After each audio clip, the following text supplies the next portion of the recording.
Piles जिसे हम बवासीर कहते हैं, एक तो ये कितने प्रकार की होती है और इसके पीछे होने के कारण क्या होते हैं और नुस्खे हम क्या कुछ अपना सकते हैं? देखिए, तकरीबन 3 किस्म की बवासीर होती है। एक तो खूनी और एक बादी।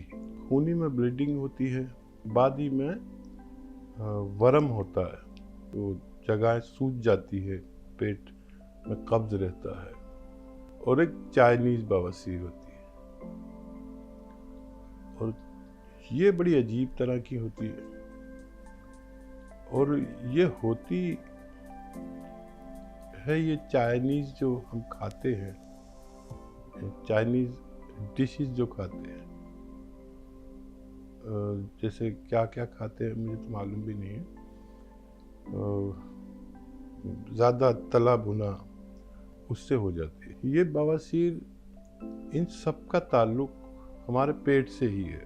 खूनी बवासीर में हमारे आंत में एक ज़ख्म हो जाता है, आंतें ज़ख्मी हो जाती हैं, और जब भी हम ज़रूरत पूरी करने के लिए जाते हैं तो पॉटी के साथ कुछ हिस्सा खून का भी आता है। तो उसके इलाज के लिए उस ज़ख्म को भरने की दवाएं के साथ ये लेना चाहिए कि पेट में कब्ज़ भी ना रहे। इसका थोड़ा लंबा इलाज है। और बादी बवासीर में हमें सिर्फ अपना हाजमा दुरुस्त करना पड़ता है कि हमें वक्त पर लैट्रिन हो जाए। अब चाइनीज बवासीर, चाइनीज बवासीर में हमें तला भुना, ज़्यादा तला भुना खाने से परहेज के साथ हमें अपना हाजमा दुरुस्त करना पड़ता है। चाइनीज बवासीर में वो हिस्सा जहाँ से आदमी को पॉटी होती है, उस हिस्से पर एक चिकनाई सी आती है जिसमें खुजली होने लगती है, उस जगह के बाहर और अंदर, और ऐसा लगता है कोई चीज़ उसे कुरेद रही है। तो इन सब में हमें अपना पेट का ही ख्याल रखना होता है। अब पेट के लिए नुस्खेजात में अक्सर बताता ही हूँ, और व्यूअर्स को मालूम है कि धनिया, अलसी, सौंफ, ये तीनों चीज़ें 100-100 ग्राम लें और इसका पाउडर बना लें। और एक आता है नमक जैतून, ये एक चुटकी नमक जैतून पानी में मिलाकर, इस पानी से ये धनिया, अलसी और सौंफ का पाउडर 1 चम्मच खाना है। दिन में 2-3 बार खा सकते हैं। खूनी बवासीर में और चाइनीज बवासीर में हमें ये तीनों चीज़ें, सौंफ, धनिया और अलसी का 1 चम्मच खाना है।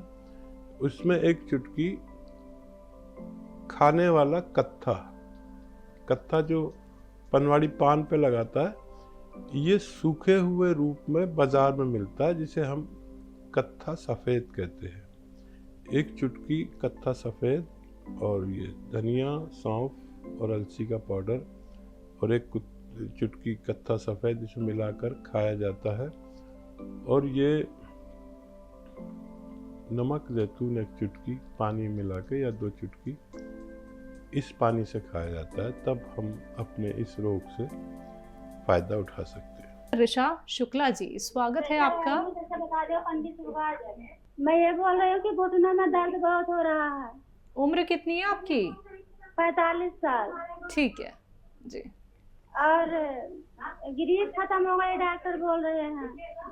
ठीक है, ठीक जी। और देखिए, कभी भी 45 साल में ग्रीस ख़त्म नहीं होती, किसी भी मरीज़ की आज तक नहीं हुई। और आपके रोग के लिए मैं जो दवा बता रहा हूँ, दवा भी क्या, कच्ची जड़ी बूटी है, इसे गोंद स्याह कहते हैं, जिसका असली लेना ज़रूरी है। इसमें नकली बहुत मिलते हैं। गोंद स्याह खरीद लें 100 ग्राम और आधा ग्राम सुबह नाश्ते के बाद दूध से लें। आधा ग्राम मतलब एक काबली चने के बराबर, बड़ा वाला चना आता ना काबली चना, उसके बराबर गोंद स्याह सुबह नाश्ते के बाद लें और रात को खाने के बाद पानी या दूध से ले सकते हैं। अगर आप 2-3 महीने इसका इस्तेमाल करें तो आपको फ़ायदा मुमकिन है। उषा जी हैं अगली कॉलर, स्वागत है आपका। नमस्कार मैडम। नमस्कार मैम, मैडम मेरे 2 प्रश्न हैं पूछिए मैम। कि मेरे हस्बैंड को हकीम जी ने बताया था, उनको ब्रेन में स्ट्रोक था, कि जैतून का नमक और सोडा मिलाकर एक गिलास पानी में ले। ठीक है। तो वो तो ले रहे हैं, लेकिन वो जो 6 चीजों का चूर्ण है वो भी वो लेते हैं। तो उसमें हकीम जी कहते हैं कि पानी में जैतून का नमक मिलाएं, तो उसमें भी सोडा मिला के भी ले सकते हैं। ठीक है। दूसरा सवाल।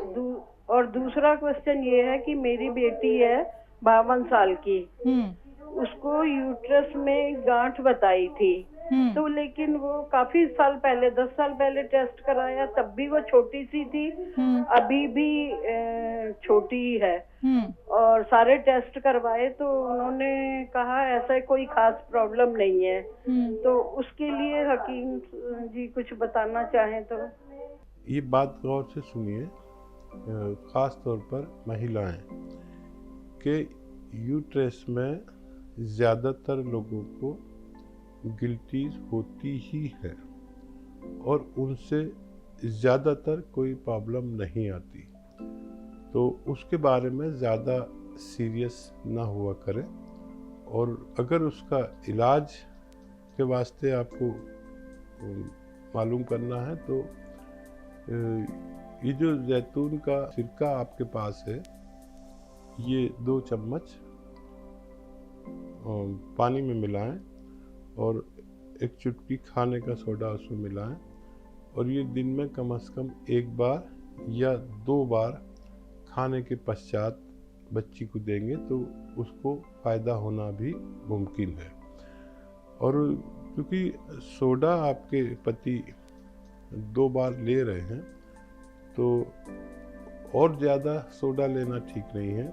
वो जो आप 6 चीज़ों का चूर्ण खाते हैं वो नमक जैतून के साथ ही खाएं तो बेहतर है। चंद्रकला जी, स्वागत है आपका। नमस्कार मैडम। जी नमस्कार। हाँ madam, Shailaja madam, good afternoon. मैं आपसे ये रिक्वेस्ट कर रही थी, हकीम जी का मैंने प्रोग्राम पहले भी देखा, बहुत अच्छा प्रोग्राम है। मुझे अपनी प्रॉब्लम के बारे में ये जानना चाहा कि मेरे जो रेक्टम प्रॉब्लम थी, रेक्टम का ऑपरेशन हो चुका 1 बार, अब वो रेक्टम बाहर आ जाता है। जब मैं पार्टी करने जाती रहती हूँ रेक्टम बाहर आ जाता है। तो मुझे इसके लिए कुछ अच्छी सी मेडिसिन बता दो जिससे मैं अब कुछ प्रॉब्लम मेरी सॉल्व हो जाए। बार बार भी मुझे बार बार जाना पड़ता है, वो भी मेरी सॉल्व हो जाए प्रॉब्लम। तकलीफ भी होती है मैम? पेन भी होता है क्या? पेन नहीं होता, बिल्कुल पेन नहीं होता। होता। आपकी उम्र कितनी है? मेरी उम्र 65 ईयर। जी हेलो, ठीक है मैम। 65 जी 65। हाँ। 2 बड़ी इलायची, देखिए 2 तरह की इलायची होती हैं।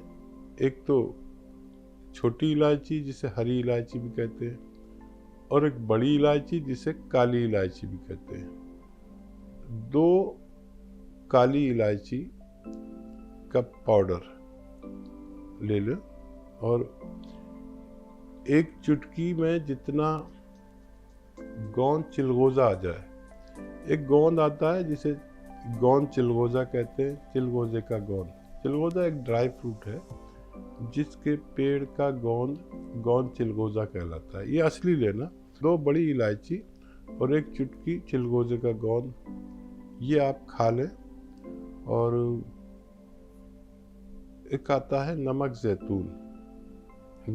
जैतून, ये भी असली लेना। एक चुटकी पानी में मिला दें, 1 गिलास पानी में। इस पानी से आप ये नुस्खा दिन में कम से कम 1 बार ज़्यादा से ज़्यादा 2 बार इस्तेमाल करें तो आपको फ़ायदा मुमकिन है।